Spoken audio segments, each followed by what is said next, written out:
지난 영상에서 바티칸 투어를 마쳤는데요. 전망대에도 올라가 보고 와. 점심으로는 기대하던 문어버거를 야무지게 먹고 이제 본격적으로 주변을 좀 더 돌아다닌 영상을 보여드리려고 합니다.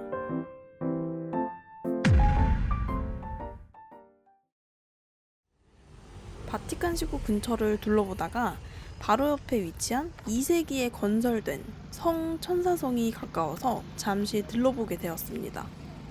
성 천사성은 원래 로마 황제 하드리아누스의 무덤으로 지어진 건물인데요. 이후에는 요새 교황의 피난처, 감옥 등으로 사용되면서 로마 역사에서 굉장히 중요한 역할을 했던 곳이라고 합니다. 지금은 내부가 박물관처럼 꾸며져 있어서 무기 전시나 그리고 옥상 전망대까지 관람할 수 있고, 꼭대기에 있는 대천사 미카엘 동상 때문에 성천사성이라는 이름으로 불리게 되었다고 합니다. 이 근처 다리 주변을 조금 더 걸어보고 싶어서 잠시 각자 따로 움직였는데요. 따로 걷다가 친구가 소매치기처럼 보이는 사람들을 만났다고 해요. 가족 단위의 아이도 있어서 더 헷갈렸다고 하는데, 이 근처에서는 특히 조심하시면 좋을 것 같아서 제가 말씀드립니다. 천사의 성 앞에 있는 다리에서도 사진이 정말 예쁘게 나오고요. 시간이 된다면 성 안에 들어가셔서 투어를 해보셔도 좋고, 밤에 방문하시면 로마 특유의 분위기가 살아있는 야경도 담을 수 있어요. 저는 천사의 성 옆으로 흐르는 강을 따라서 천천히 걸어봤는데요. 12월이었는데도 낙엽이 남아있어서 괜히 가을 같은 분위기가 느껴지더라고요. 한참 구경을 잘 하다가 다리 건너서 친구 만나러 가는 길에 미끄러져서 자빠질 뻔했습니다.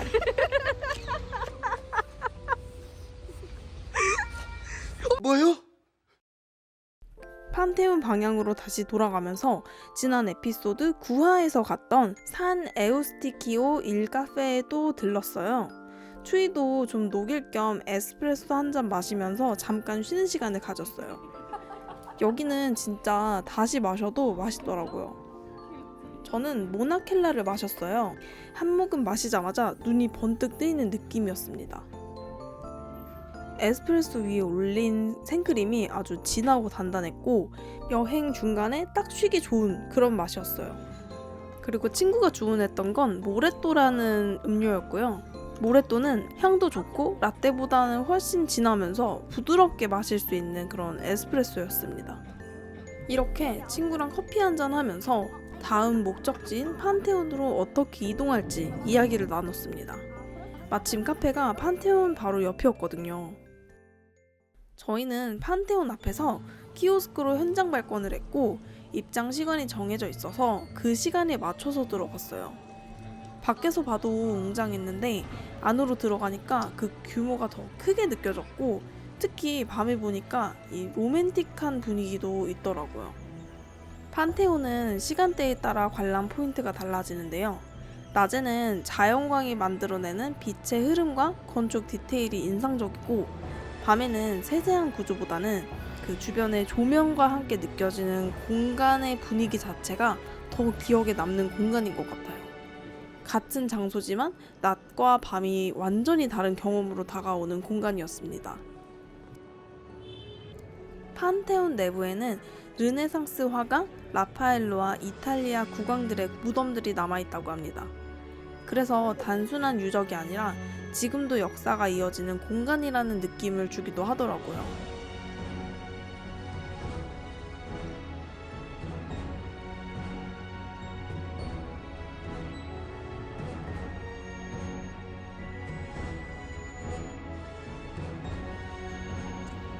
이날은 비가 와서 오큘루스를 통해서 빗물이 들어오는 모습도 목격했습니다. 판테온에 들어오기 전부터 가장 신기했던 건 이 거대한 동구조였어요. 겉에서도 신기했는데 안에 들어가니까 너무 압도적이더라고요. 수천 년 전에 이런 구조를 설계했다는 게 믿기지 않더라고요. 그리고 너무 웅장하고 아름다워서 가운데 앉을 수 있는 공간에 앉아서 한참 동안 아무 말 없이 그냥 그 공간을 바라봤습니다. 어느새 30분이 훌쩍 지나 있었고, 그만큼 판테온의 분위기에 완전히 빠져 있었던 것 같아요. 밖으로 나오면서도 이 건축물을 만들어졌던 그 시대를 계속 떠올리게 되더라고요.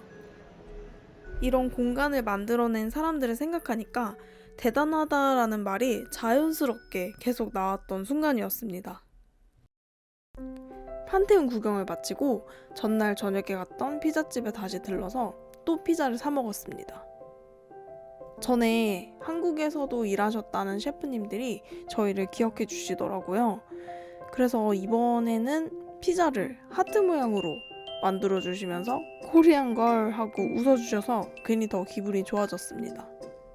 다음 날은 저희가 떠나는 날이라서 조식을 신청해서 든든하게 먹었고 짐을 챙겨서 숙소를 나왔습니다.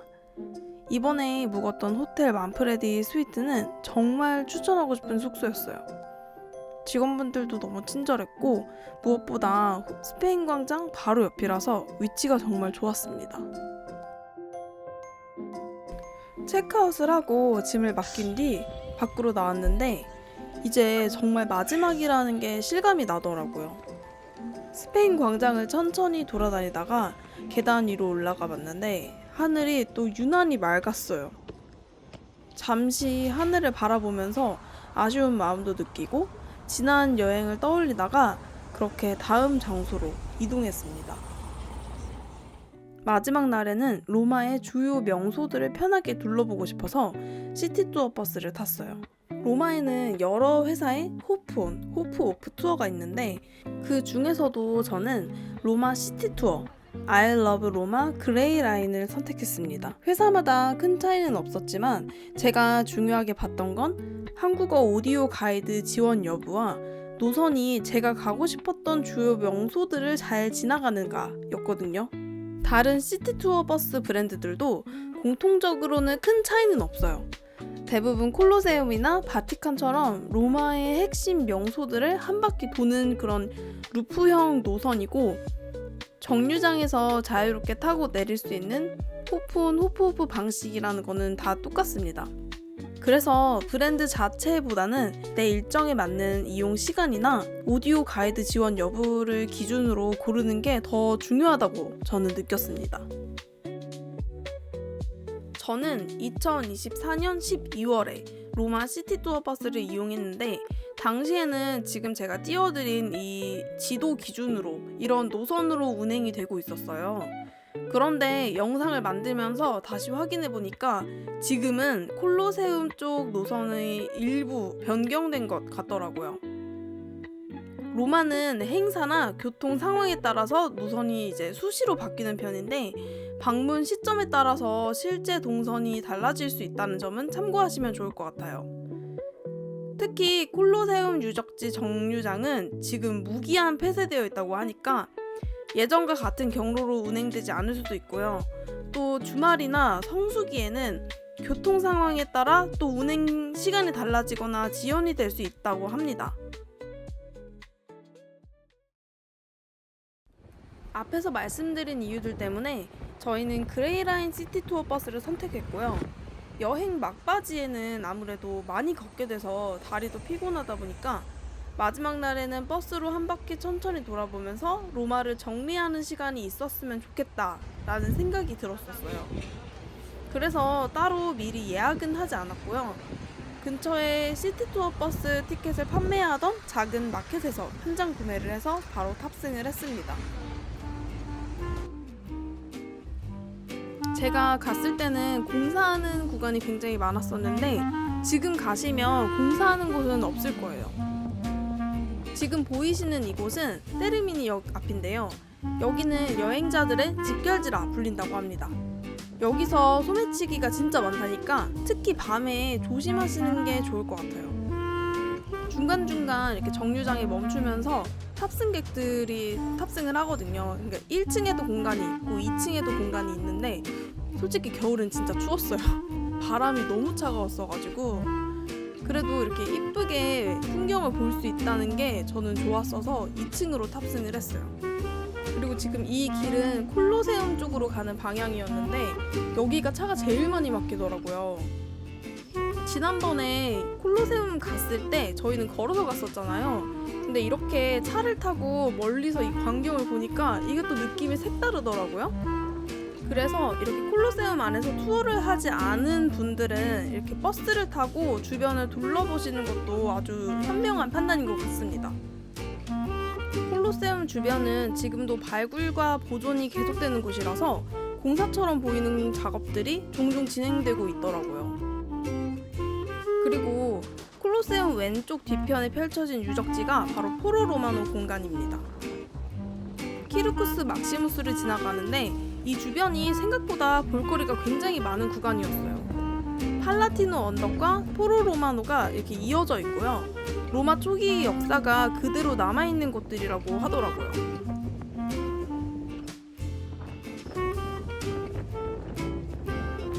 그리고 지금 보이시는 이곳이 헤라클레스 신전이라고 합니다.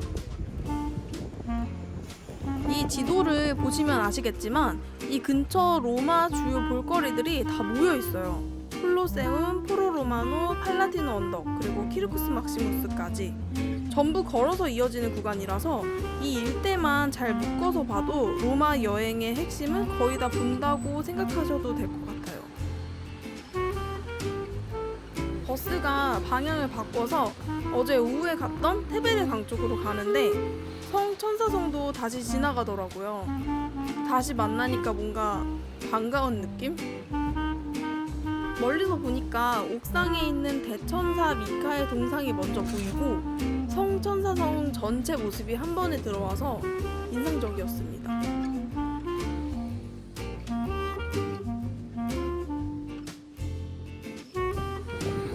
이것도 공사 끝나면 예쁘겠다.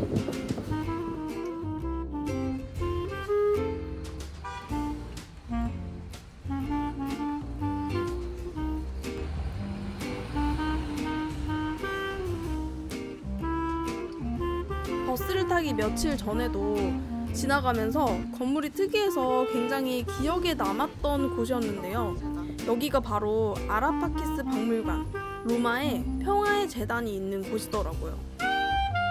아라파키스는 예전에 로마 황제가 제국의 평화와 번영을 기념하기 위해서 세운 재단이라고 합니다. 전쟁 승리를 기념하는 대신에 평화를 상징하는 재단이라는 점이 특이했고, 외벽에는 당시 로마 사회와 신화 장면들이 정교하게 조각이 돼 있더라고요.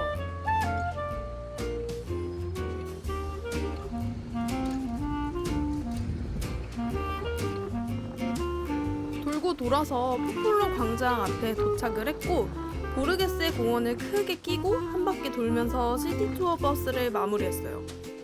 이렇게 마지막 날에 로마를 한 번 더 훑어보니까 여행을 정리하는 느낌이 들어서 좋더라고요.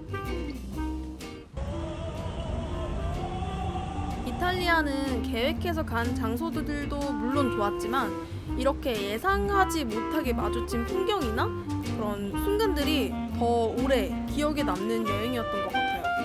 그래서 더 걷게 되고 더 되돌아보게 되고 결국엔 이런 장면들이 여행의 마지막을 채워주더라고요. 로마 안녕.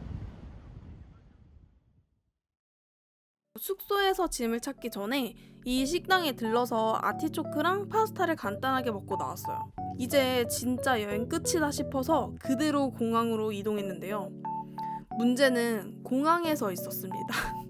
모험 검색대에서 애플워치를 두고 나온 채로 그냥 면세점 쇼핑할 생각에 그냥 나와버린 거예요. 그러다가 갑자기 시계가 없어졌다는 걸 깨닫고 다시 되돌아가서 뛰어다니면서 막 방언 터지고, 다행히 애플워치는 무사히 찾았고요.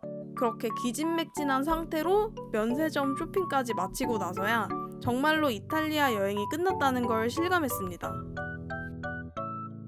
그리고 면세점에서 파스타면을 구매한 이유가 있었는데요.